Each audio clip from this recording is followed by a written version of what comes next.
मैं अतुल मिश्रा आप सभी का स्वागत करता हूं बाला एजुकेशनल क्लासेस के इस प्लेटफॉर्म पे।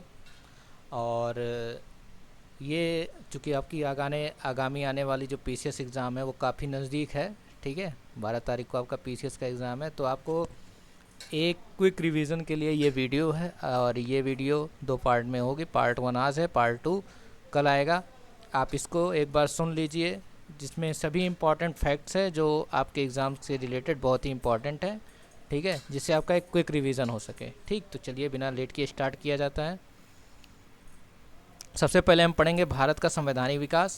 ठीक है, पॉलिटी में सबसे पहले हम पढ़ेंगे भारत का संवैधानिक विकास, जो बहुत ही इम्पॉर्टेंट है। ठीक, तो इसमें देखिए, इसमें आपको हम पढ़ेंगे कुछ एक्ट को, जो भी हमारा इम्पॉर्टेंट कुछ एक्ट है। तो 1773 का रेगुलेटिंग एक्ट, इससे रिलेटेड तीन इम्पॉर्टेंट पॉइंट है। पहला पॉइंट है कि 1774 में एक अधिनियम के तहत कलकत्ता में एक सर्वोच्च न्यायालय की स्थापना की गई थी और सर एलिंजा इम्पे इसके मुख्य न्यायाधीश थे। और चैम्बर्स, लिमिस्टर और हाइड को क्या बनाया गया था? मुख्य न्यायाधीश बनाया गया था। सेकेंड मेन पॉइंट है कि ये कैसा न्यायालय था? ये अभिलेख न्यायालय था। और इसका एक तीसरा पॉइंट है कि निर्देशक की जो डायरेक्टर थे उस समय, उनकी कार्यावधि को 1 वर्ष से बढ़ा करके कितनी कर दी गई? 4 वर्ष कर दी गई। ठीक है, तो ये तीन इंपॉर्टेंट पॉइंट आप ध्यान रखेंगे। ठीक, किससे?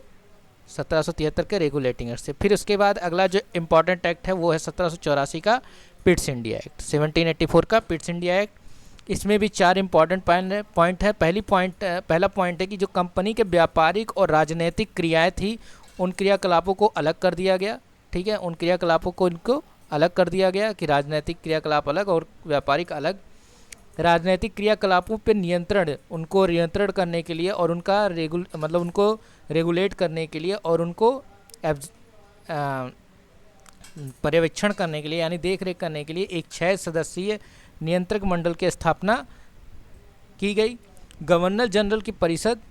ठीक है, और तीसरा जो इम्पोर्टेंट पॉइंट है कि गवर्नर जनरल की परिषद की संख्या 4 से कितनी कर दी गई? 3 कर दी गई। 4 से घटा करके 3 कर दी गई। तो अगर पूछ सकता है कि किस एक्ट में गवर्नर जनरल की परिषद संख्या 4 से 3 कर दी गई, तो पिट्स इंडिया एक्ट 1784।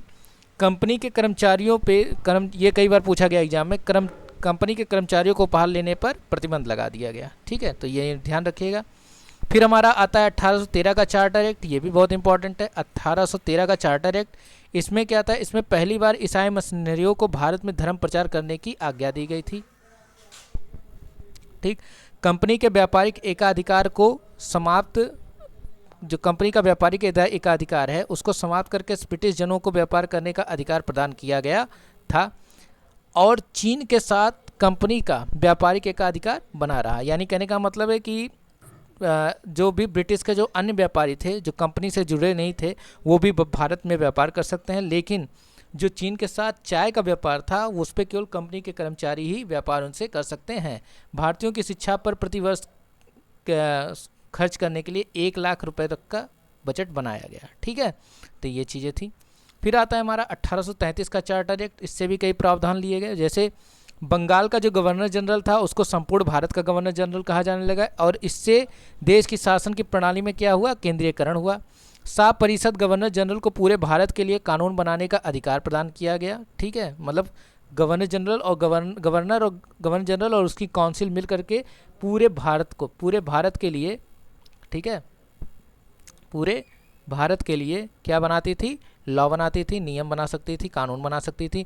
कंपनी के व्यापारिक एकाधिकार को पूरी तरह से क्या कर दिया गया? समाप्त कर दिया गया। और विधियों के संहिताकरण के लिए गवर्नर जनरल को आयोग गठित करने के लिए अधिकार दिया गया कि गवर्नर जनरल क्या कर सकता है कि विधियों का संहिताकरण करने के लिए एक आयोग गठित कर सकता है। और इसी के चलते 1834 ईस्वी, ध्यान रखिएगा, सन 1834 ईस्वी में प्रथम विधि आयोग, फर्स्ट लॉ कमीशन, ठीक है, first law commission Lord Macaulay की अध्यक्षता में गठित होती है। ठीक, तो ये था। अगला प्रावधान है इसी से रिलेटेड कि कंपनी के जो सरकारी पदों के चयन में किसी भी कंपनी का जो भी सरकारी पद चयन किया जाएगा, उसमें किसी भी व्यक्ति के साथ उसके धर्म, जन्मस्थान, मूल वंश, रंग के आधार पर कोई भी अयोग्य नहीं ठहराया जाएगा। और यही उपबंध कालांतर में चल करके ये सभी भारतवासियों के लिए प्रशासन में हिस्सा लेना संभव बन गया।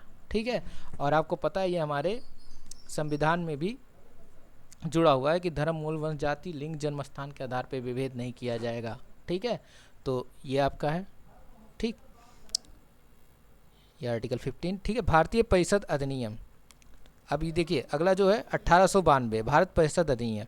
तो 1892 के अधिनियम में क्या हुआ कि विधान परिषदों के कार्यों में वृद्धि की गई और इसके द्वारा जो बजट में बहस करने की शक्ति प्रदान की गई कि अब बजट में बहस कर सकते हैं। बजट को लेकर के जो बजट ब्रिटिश सरकार द्वारा पास की जाती थी इंडिया के लिए, उसको लेकर के वो बहस कर सकते थे। ठीक, प्लस इसके साथ ही मतदान का भी अधिकार दिया गया भारतीयों को, और इसके साथ ही साथ 6 दिन की पूर्व नोटिस पर, मतलब आप 6 दिन के पहले की नोटिस पर, ठीक है, कार्यपालिका से कोई भी क्वेश्चन पूछ सकते हैं।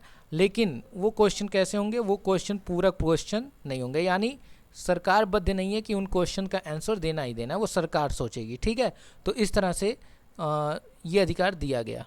ठीक, फिर आता है हमारा मार्लो मिंटो सुधार, भारत परिषद अधिनियम 1909, जिसमें पहली बार मार्लो मिंटो सुधार में पृथक निर्वाचन प्रणाली मुसलमानों के लिए व्यवस्था की गई और एक सांप्रदायिक प्रतिनिधित्व के सिद्धांत की शुरुआत हुई। एक सांप्रदायिक प्रतिनिधित्व के जो सिद्धांत था उसकी शुरुआत हुई पहली बार। फिर हमारा आता है भारत सरकार अधिनियम 1919, जिसे चेम्सफोर्ड सुधार भी कहते हैं। इसमें पहली बार प्रत्यक्ष चुनाव प्रणाली अपनाया गया। पहली बार क्या अपनाया गया? प्रत्यक्ष। अगर आ गया क्वेश्चन, पहली बार प्रत्यक्ष चुनाव प्रणाली किस एक्ट के अकॉर्डिंग, मतलब किस एक्ट के अनुसार अपनाया गया? तो भारत सरकार अधिनियम 1919।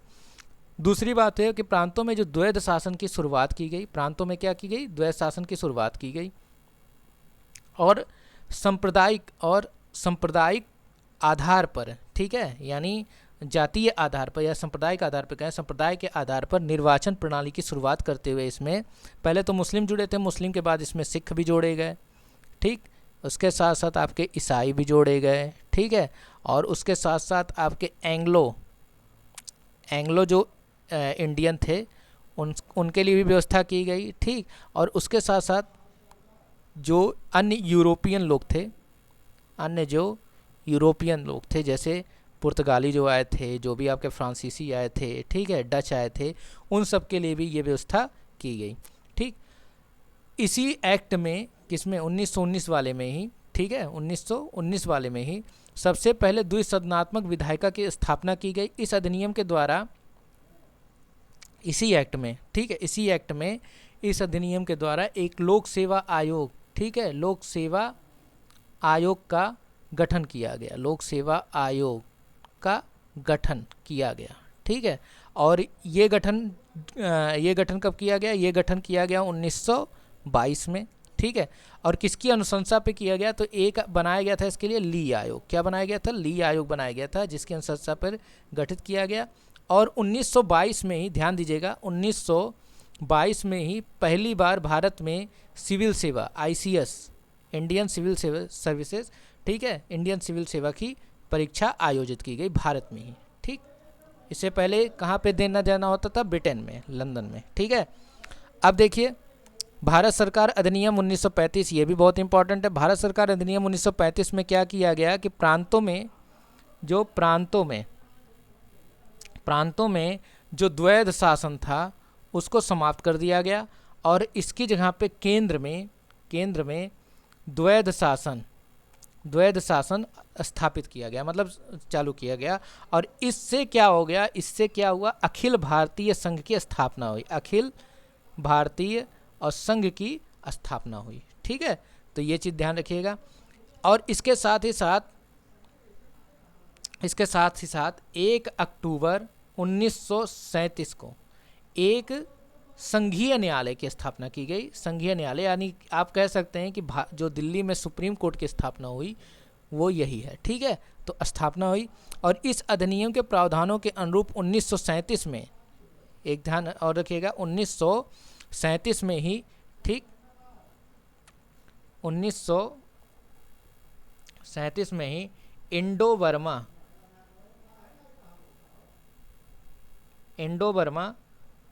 डिवाइड हो गए। ठीक है, भारत और बर्मा का डिवाइड हो गया और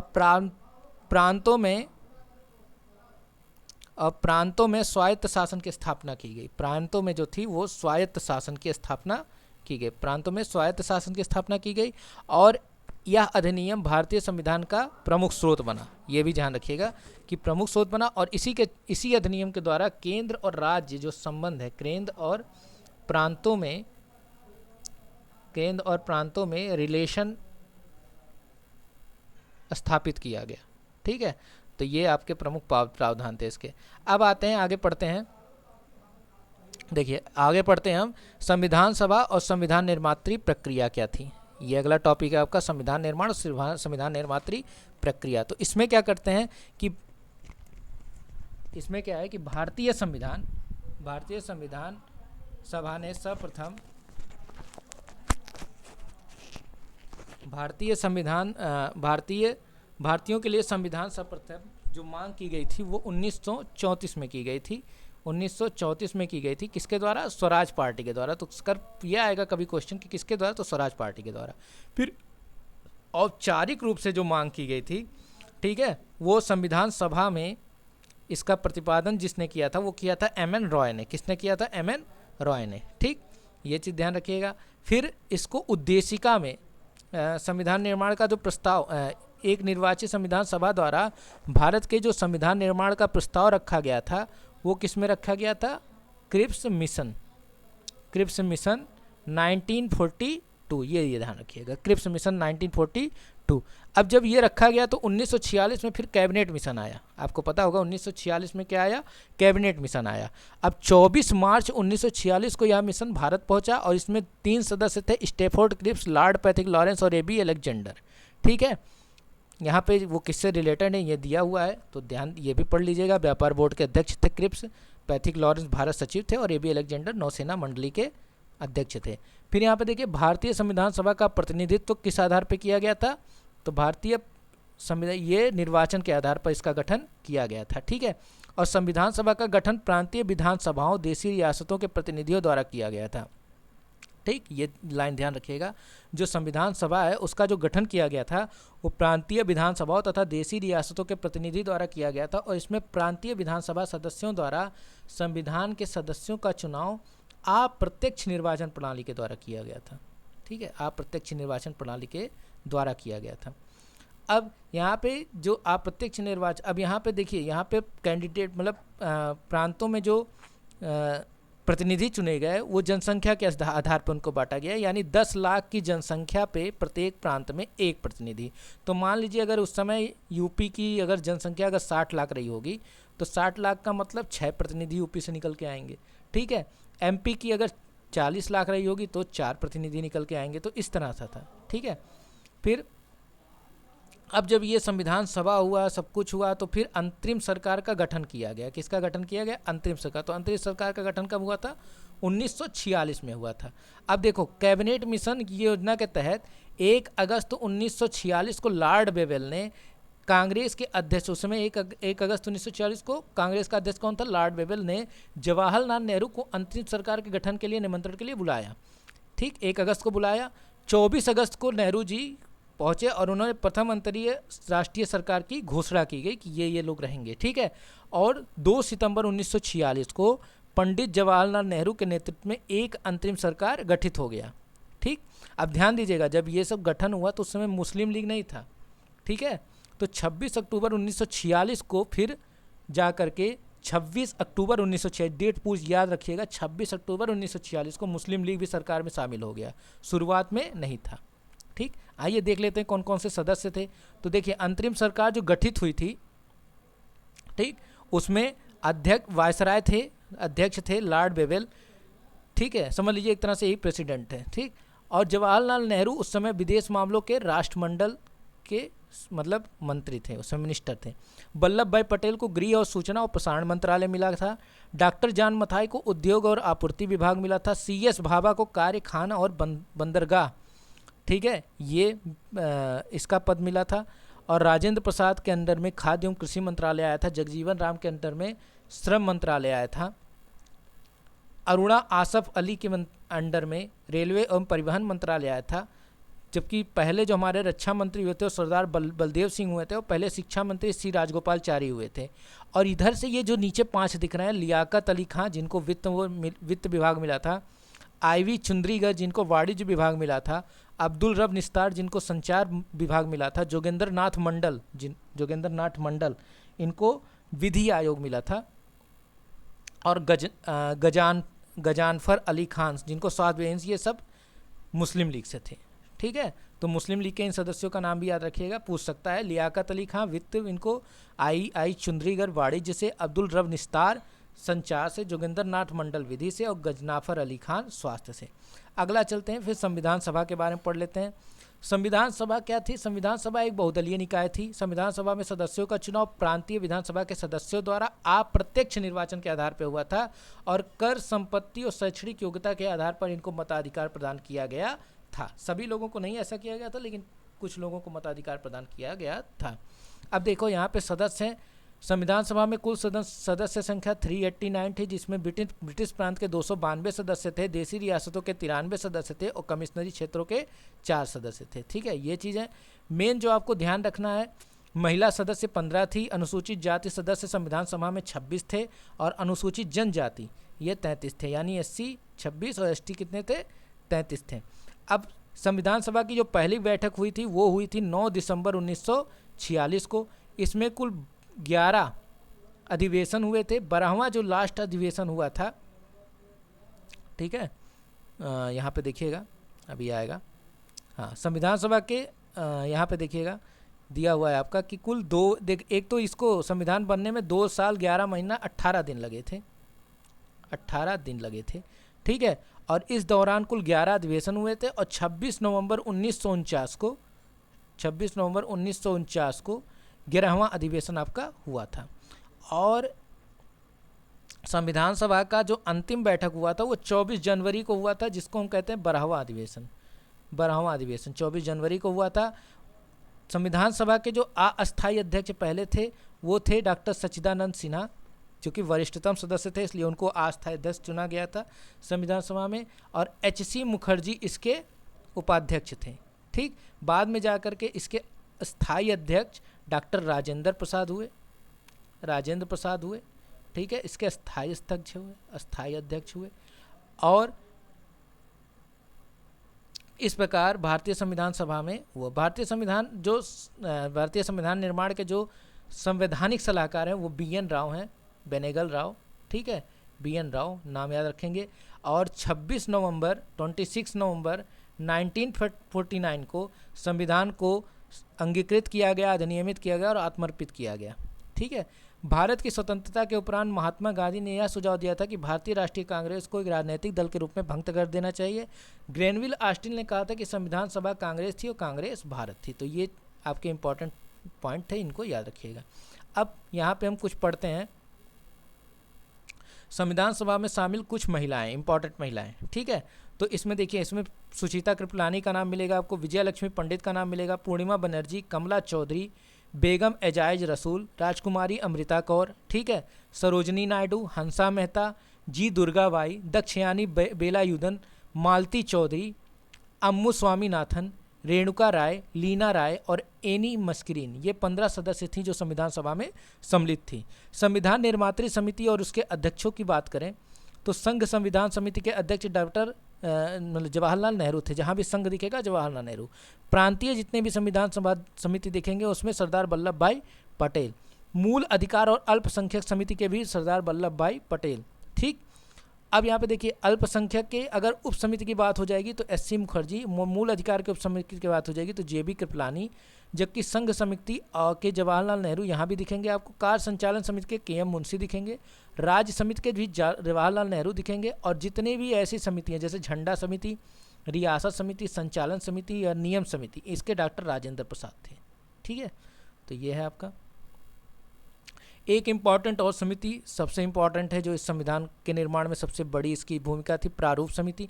प्रारूप समिति का गठन जो हुआ था वो हुआ था 29 अगस्त 1947 को। 29 अगस्त 1947 को प्रारूप समिति का गठन हुआ था, और इसमें कुल 7 सदस्य थे। अंबेडकर जी को लेकर के कुल 7 सदस्य थे। तो इसमें डॉक्टर BR अम्बेडकर अध्यक्ष थे। इसके अलावा 6 सदस्य और थे, N गोपाल स्वामी अयंगर, KM मुंशी, अल्लादी कृष्ण स्वामी अय्यर, सैयद मोहम्मद सदउल्ला, BL मित्र जिनका बाद में स्वास्थ्य कारणों से हटना पड़ा, और N माधव राव वहाँ पे आ गए, और डीपी खेतान जिनकी मृत्यु हुई है, बाद में उनकी जहाँ पे टीटी कृष्णामाचारी आ गए। ठीक है, इसके साथ साथ भारतीय संविधान के कुछ इंपॉर्टेंट स्रोत भी हैं, कहाँ से किस किस कंट्री से संविधान से क्या क्या लिया है वो देखते हैं। जैसे आपको यहाँ पे देखने को मिल रहा है ब्रिटिश का संविधान, ब्रिटेन का संविधान। तो ब्रिटेन के संविधान से हमें पता है हमें संसदीय व्यवस्था लिए हैं, द्विसदनीय व्यवस्था लिए हैं, संसद और विधि का शासन लिया गया है। एकल नागरिकता ब्रिटेन से ही ली गई है, एकल न्यायिक प्रणाली ब्रिटेन से ली गई है, विधि निर्माण प्रक्रिया ब्रिटेन से ली गई है, और विधायिका के सदस्यों का विशेषाधिकार भी ब्रिटेन से लिया गया है। ठीक, आइए यहाँ पे नेक्स्ट हमारा जो है वो है आयरलैंड। आयरलैंड के संविधान से क्या लिया गया है तो देखते हैं। आयरलैंड के संविधान से आपका राज्य के नीति निर्देशक तत्व लिए गए हैं। राज्यसभा के जो सदस्य मनोनीत होते हैं, ठीक है, राष्ट्रपति द्वारा, उसका लिया गया। राष्ट्रपति द्वारा जो राष्ट्रपति का जो निर्वाचक मंडल जो उसको पद्धति होती है उसको लिया गया है आयरलैंड के संविधान से। फिर आता है आपका यूएसए से आपका फंडामेंटल राइट्स लिया गया है, मूल अधिकार लिए गए हैं।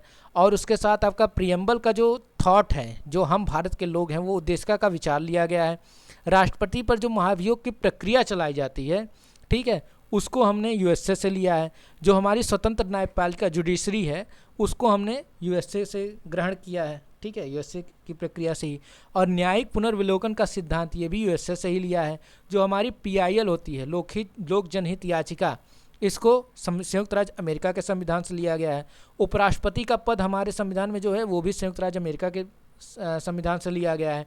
और वित्तीय आपातकाल जो है वो भी संयुक्त राज्य अमेरिका से लिया गया है। रूस की बात करते हैं तो रूस से मूल कर्तव्य लिए गए हैं। और प्रस्तावना में जो न्यायिक आदर्श हैं, ठीक है, सामाजिक, आर्थिक और राजनीतिक, ये लिया गया है। फ्रांस की बात करें तो फ्रांस से हमारा गणतंत्रात्मक शासन प्रणाली लिया गया है। और स्वतंत्रता में जो समानता और बंधुत्व का जो सिद्धांत है, ठीक है, वो भी फ्रांस से लिया गया है। ठीक, फ्रांस की क्रांति जो होती है। फिर हमारा जर्मनी से क्या लिया गया है, आपात उपबंध लिया गया है। फिर हम देखें तो भारत शासन अधिनियम 1935 पढ़ा था, उसमें लगभग 250 अनुच्छेद ऐसे हैं जिसको हमारे संविधान में ग्रहण किए गए हैं।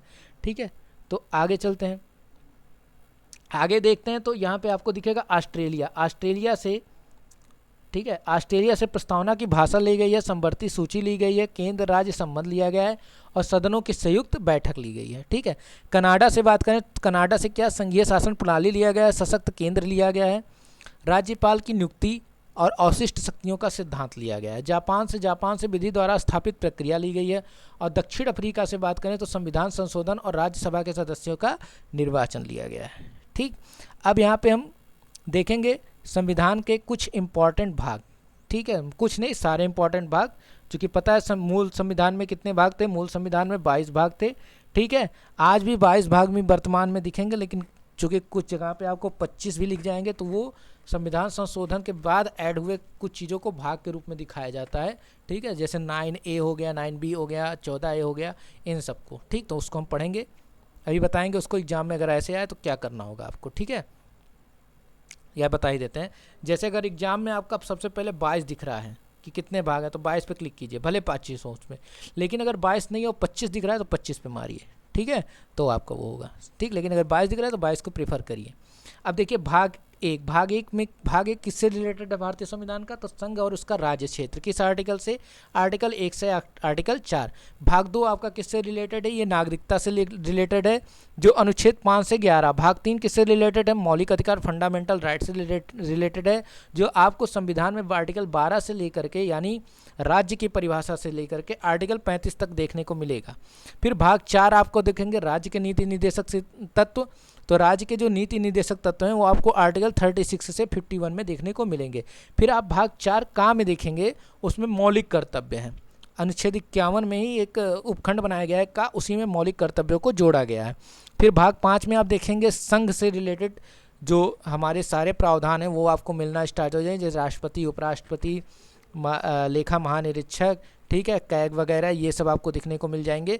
ये आर्टिकल 52 से 151 तक आपको दिखेगा। फिर उसके बाद भाग 6 में आपका राज्य से रिलेटेड है कि स्टेट में कौन कौन से प्रमुख पद होते हैं, कौन कौन से वो होते हैं, ठीक है, संवैधानिक पद होते हैं। तो ये 152 से लेकर के 237 तक आपको इसका प्रावधान दिखेगा। ठीक है, चलिए आगे देखिए।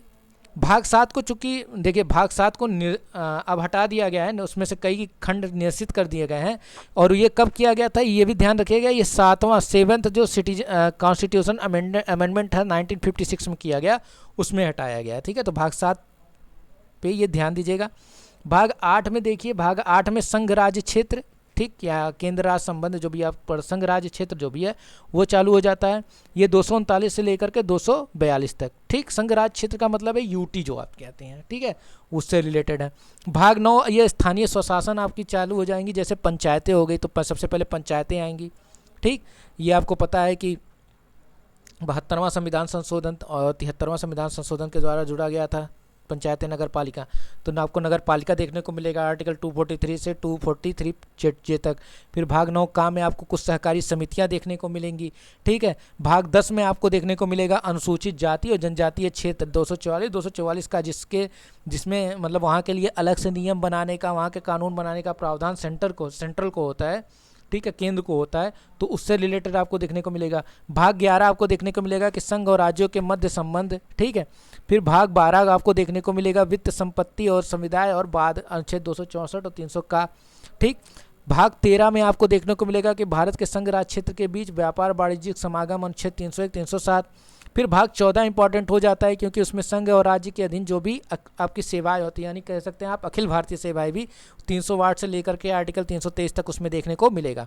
भाग 14 का, ये 14 का जो मैंने आपको बताया, ये भी अधिकरण इसमें जोड़ा गया है। ठीक है, भाग 14 का में अधिकरण जोड़ा गया।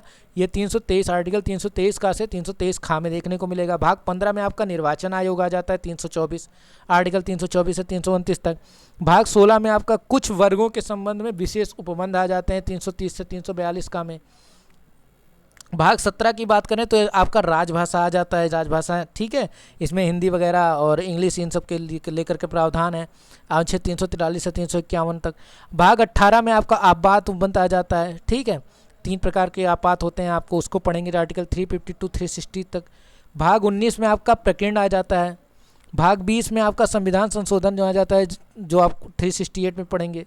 संविधान संशोधन कहाँ से लिया गया है? दक्षिण अफ्रीका से लिया गया है। ठीक है, तो इसको आप पढ़ेंगे। भाग 21 में आप अस्थायी संक्रमणकालीन और विशेष उपबंध पढ़ेंगे 369 से 392। और भाग 22 में आप संक्षिप्त नाम प्रारब्ध और हिंदी में प्रतिकृत जो भी पाठ आपके हैं उन सबसे रिलेटेड होगा, जो कि ज़्यादा इंपॉर्टेंट नहीं है, आर्टिकल 393 से 395 तक। और इस तरह आपकी सारे भाग कंप्लीट हो जाते हैं। ठीक, अब आते हैं संविधान की कुछ इंपॉर्टेंट अनुसूचियाँ हैं, उन अनुसूचियों को पढ़ते हैं हम। ठीक है, जैसे इन अनुसूचियों से रिलेटेड अगर देखेंगे तो पहली अनुसूची, अब देखिए संविधान की जो मूल संविधान था उसमें 8 अनुसूचियाँ थी और बाद में कुछ संविधान संशोधन करके अन्य अनुसूचियों की संख्या हो गई कितनी? 12। तो हम इसको जब पढ़ेंगे तो यहाँ पे देखिए क्या पढ़ेंगे कैसे। पहली अनुसूची में किससे रिलेटेड है? संघ और राज्य क्षेत्र की कौन सी संघ राज्य क्षेत्र का कहने का मतलब है कि भारत के अंदर किस स्टेट की सीमाओं का निर्धारण, ठीक है, इन सब चीज़ों का निर्धारण वहाँ के पहली अनुसूची के अकॉर्डिंग होता है। ठीक, कोई नया राज्य बनता है ये भी इसमें दिखाया जाएगा, तो भारत के राज्य तथा संघ राज्य क्षेत्रों का उल्लेख होता है। दूसरी अनुसूची में कुछ ऐसे पदाधिकारी होते हैं जिनके वेतन भत्ते और पेंशन की सुविधा होती है, जैसे राष्ट्रपति हो गया, राज्यपाल हो गया, लोकसभा का अध्यक्ष हो गया, राज्यसभा का सभापति हो गया, उच्च न्यायालय का उच्चतम न्यायालय का न्यायाधीश हो गया, उच्च न्यायालय का भी न्यायाधीश हो गया, राज्य और उसके बाद आपका उच्च न्यायालय का भी न्यायाधीश हो गया, फिर महानियंत्रक लेखा परीक्षक हो गया, ये सब हो गए। ठीक है, तो ये चीज़ें इंपॉर्टेंट हो गई।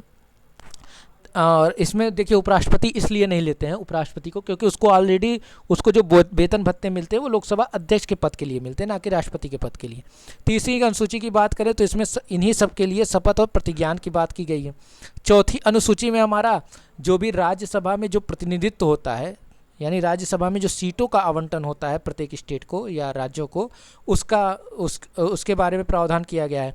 पांचवी अनुसूची की बात करें तो हमारे जो एससी और एसटी जो एरियाज क्षेत्र होते हैं, जनजातियों, एससी और एसटी जो जनजातीय होते हैं, अनुसूचित क्षेत्र और अनुसूचित जनजातियाँ, ठीक है, मतलब एसटी, सॉरी यहाँ पे एसटी ने, हाँ यहाँ पे जो हमारे ये एसटी जो क्षेत्र होते हैं हमारे, ठीक है, शेड्यूल ट्राइब जो एरिया होते हैं हमारे, उसमें जो प्रशासन और नियंत्रण को लेकर के जो भी रूल रेगुलेशन बनाया जाता है वो पांचवी अनुसूची के अकॉर्डिंग बनाया जाता है। ठीक, फिर छठवीं अनुसूची के अंतर्गत आपका असम, मेघालय, त्रिपुरा, मिजोरम में जो जनजाति हैं उन पे प्रशासन को लेकर के बनाया जाता है 5वीं अनुसूची में, 6वीं अनुसूची में।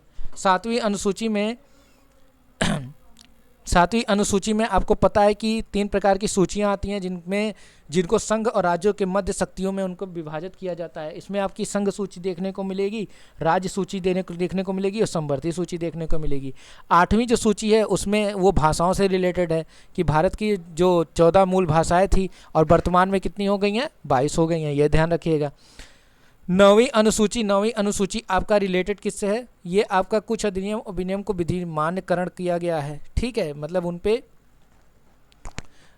पे जो है न्यायिक पुनर्विलोकन का सिद्धांत लागू होता है कि नहीं। और इसी के चलते प्रथम संविधान संशोधन 1951 जोड़ा गया, ठीक है, जिसमें भूमि सुधार हेतु प्रावधान किया गया है।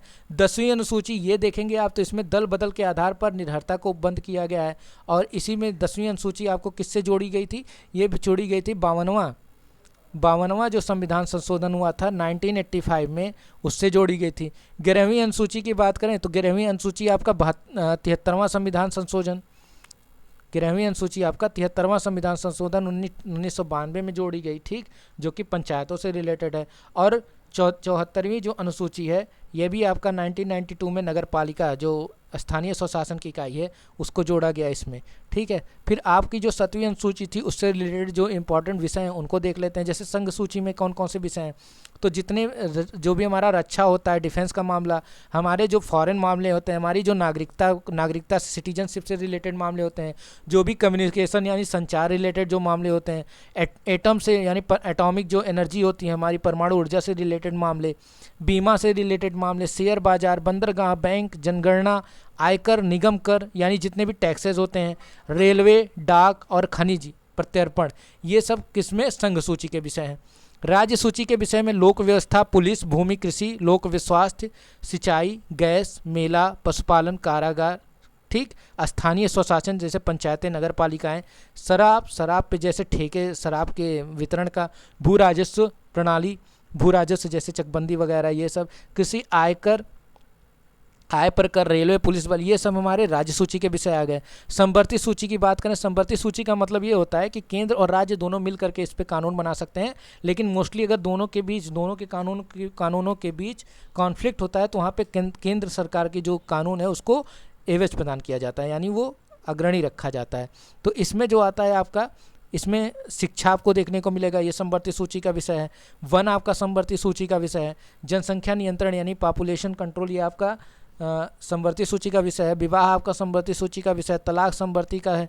कारखाना, मजदूर संघ, स्वच्छता, विद्युत, वन्य जीव जंतु यानी जितने भी आपके वन्य जीव अभ्यारण्य वगैरह आते हैं ये सारे संघ सूची के विषय हैं।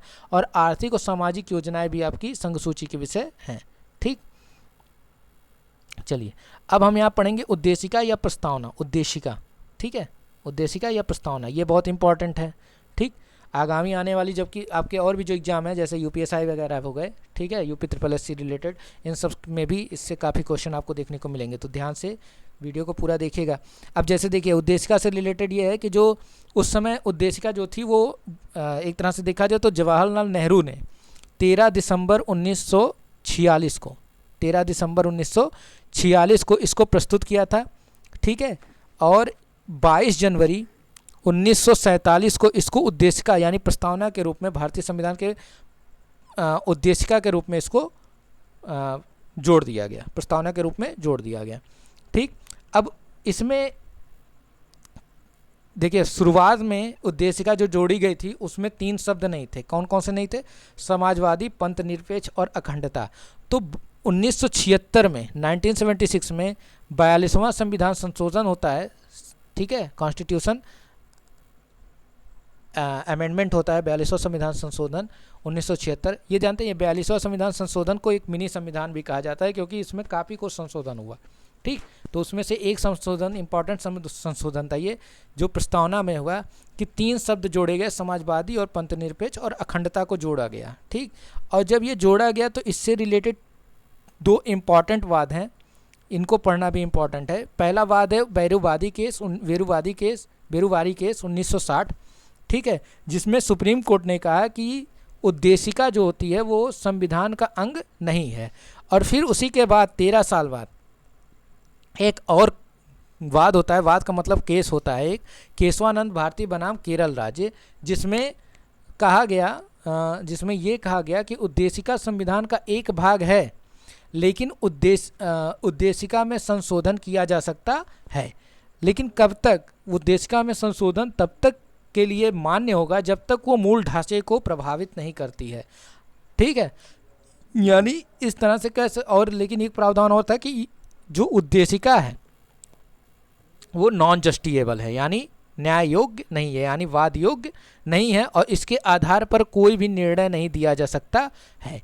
ठीक है, न्यायालय में एक चीज़ ध्यान दीजिएगा, न्यायालय ने उद्देशिका को मूल संविधान की मूल आत्मा कहा था, और डॉक्टर अगर कभी आ जाएगा एग्जाम में BR अम्बेडकर ने किसे कहा था, तो आर्टिकल 32 को कहा था। ठीक है, उसको कहा था उन्होंने मूल संविधान की आत्मा, और न्यायपालिका ने उद्देशिका को संविधान की मूल आत्मा कहा था। अब भारतीय संविधान की प्रस्तावना संविधान के उद्देश्यों को प्रतिबिंबित करती है, वो बताती है कि संविधान का उद्देश्य क्या है। ठीक है, संविधान बना किस लिए है। संविधान की प्रस्तावना द्वारा नागरिकों में जो न्याय होती है, 3 प्रकार की न्याय है, ठीक है, जो न्याय होती है और जो स्वतंत्रता होती है, 5 प्रकार की स्वतंत्रता और 2 प्रकार की समानता, ये सुनिश्चित की जाती है। ठीक है, तो 3 प्रकार की जो न्याय होती है यहाँ पे देखने को मिलेगा आपको, कौन कौन सी हैं, सामाजिक, आर्थिक और राजनीतिक न्याय प्रदान किया जाता है। स्वतंत्रता की बात करें तो विचार, अभिव्यक्ति, विश्वास, धर्म और उपासना की स्वतंत्रता प्रदान करती है प्रस्तावना संविधान हमारा। और समानता और समता की बात करें तो 2 प्रकार की समानता है, प्रतिष्ठा और अवसर की समता। अब इसमें जो शब्द जोड़े गए थे लास्ट में 42वां संविधान संशोधन 1976 के द्वारा, जैसे पंथ निरपेक्ष, तो पंथ निरपेक्ष जो शब्द जोड़ा गया था, इसमें राज्य का कोई धर्म नहीं होगा, इसमें बताया गया कि राज्य का कोई धर्म नहीं होगा। ठीक, और वह सभी धर्म को तटस्थ भाव से, सभी धर्मों को तटस्थ भाव से समान संरक्षण प्रदान करेगा। प्रस्तावना में दिए गए आदर्शों, उद्देश्यों की व्याख्या मूल अधिकार, राज्य के नीति निर्देशक तत्व, मौलिक कर्तव्यों में दी गई है। व्यक्ति की गरिमा और राष्ट्र की एकता और अखंडता सुनिश्चित करना भारतीय संविधान की प्रस्तावना के अंतर्गत एक संकल्प है। ठीक है, और भारत एक संपूर्ण प्रभुत्व संपन्न राज्य होगा, अर्थात भारत अपने आंतरिक और बाह्य मामलों के लिए किसी भी विदेशी सत्ता या शक्ति के लिए अयोग्य नहीं है। ठीक है, या उसके मतलब उसके अधीन नहीं है, किसी भी विदेशी कोई भी बाहर की कंट्री हमारे मामलों में हस्तक्षेप, हमारे जो आंतरिक मामले हैं या हमारे जो बाह्य मामले हैं उसमें हस्तक्षेप नहीं कर सकती। हम पूर्णतः क्या हैं, स्वतंत्र हैं। ठीक है, ये हो गया। और भारत एक, यहाँ पे एक चीज़ और है कि भारत एक क्या है, गणतंत्र है। ठीक है, डेमोक्रेसी है यहाँ पे, और यहाँ का जो राष्ट्राध्यक्ष होता है वो वंशानुगत नहीं होता है, यानी कि पुत्र दर पुत्र नहीं चलता है वो वंश प्रणाली। वहाँ पे क्या होता है, यहाँ पे निर्वाचन की प्रणाली है, यहाँ पे क्या है, निर्वाचन की प्रणाली है। फिर भारत का जो समाजवाद है, यहाँ पे भारत के समाजवाद की बात की है। भारत का समाजवाद कैसा समाजवाद है, लोकतांत्रिक समाजवाद है। और ये जो लोकतांत्रिक समाजवाद की अवधारणा थी, ये किसने दी थी, ये दी थी जवाहरलाल नेहरू ने। ठीक है, भारत के लिए जवाहरलाल नेहरू ने दी थी। इसका मतलब ये था कि जो भौतिक संसाधन है, भारत के जो भौतिक संसाधन है उस पर यथासंभव, ठीक है, समानता के आधार पर उसका वितरण समस्त लोगों में किया जाएगा। ठीक, फिर अगली जो चीज़ है, देखिए भारत, चूँकि पता है भारत राष्ट्रमंडल का तो सदस्य था, लेकिन भारत अपनी इससे भारत की संप्रभुता कम नहीं होती है। राष्ट्रमंडल के सभी सदस्य राष्ट्र स्वतंत्र और समान हैं।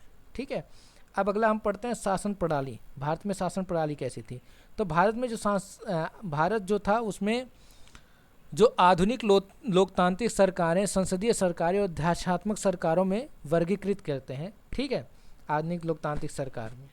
अब इसमें देखिए संसदीय सरकार क्या होता है, तो संसदीय सरकार का मतलब होता है कि कार्यपालिका अपनी जो नीतियां हैं, अपने जो कार्य हैं उनके लिए किसके प्रति उत्तरदायी होती है, विधायिका के प्रति उत्तरदायी होती है। ठीक है, यानी संसद के प्रति उत्तरदायी होगी।